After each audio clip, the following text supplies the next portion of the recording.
Many individuals unknowingly fall into a financial trap by only making minimum credit card payments. They often believe this strategy demonstrates responsible financial management and control.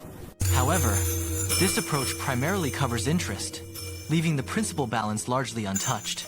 Consequently, the debt persists for extended periods, accumulating more interest over time. This cycle can lead to prolonged indebtedness, hindering financial freedom and stability.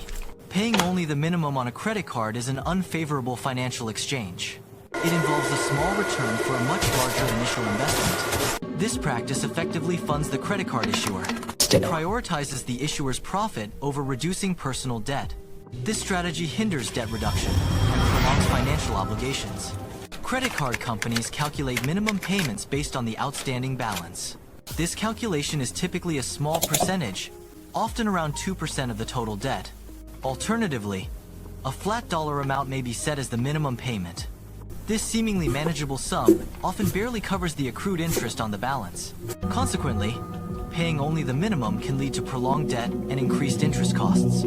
Credit card minimum payments primarily cover accrued interest charges. This means the principal balance on the credit card remains largely unchanged. Consequently, the outstanding debt persists over an extended period. The debt slowly grows as new interest accrues on the stagnant principal. Consider a credit card balance of $5,000, a common debt scenario. This balance is subject to a typical annual interest rate of 20%. Making only the minimum required payment significantly impacts repayment. This approach can extend the repayment period to nearly 30 years. Over this extended period, the total amount paid escalates significantly. The initial $5,000 debt could result in a total payment of approximately $14,000. When $5,000 is borrowed, an additional $9,000 payment represents the cost of debt. This additional payment signifies a financial outflow from the cardholder. For the cardholder, this amount represents lost opportunities for investments. It also means foregone savings or significant purchases that could have been made. Conversely, this $9,000 directly benefits the card issuer as profit. The minimum payment system on credit cards is a strategically designed financial mechanism. It is engineered by credit card companies to extend the repayment period for cardholders. This extended period ensures a consistent and prolonged generation of interest revenue for the issuer.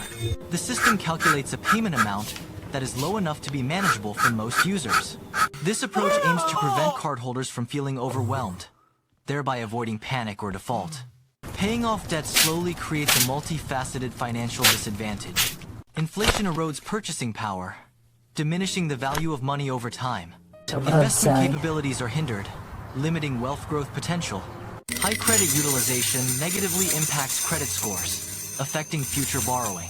Individuals often adhere to minimum payments due to a psychological sense of safety and comfort.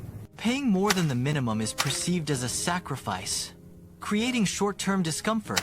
The credit card system exploits this tendency, designed to avoid immediate financial strain.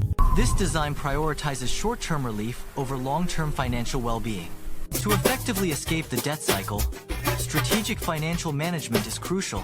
Treat minimum payments as a warning, indicating the need for a more aggressive repayment approach. Prioritize paying down high-interest debt first, as it accrues the most significant costs over time. Utilize methods like the debt avalanche approach to systematically tackle the most expensive debts. Consistently apply any extra funds towards the principal balance to significantly reduce the debt duration.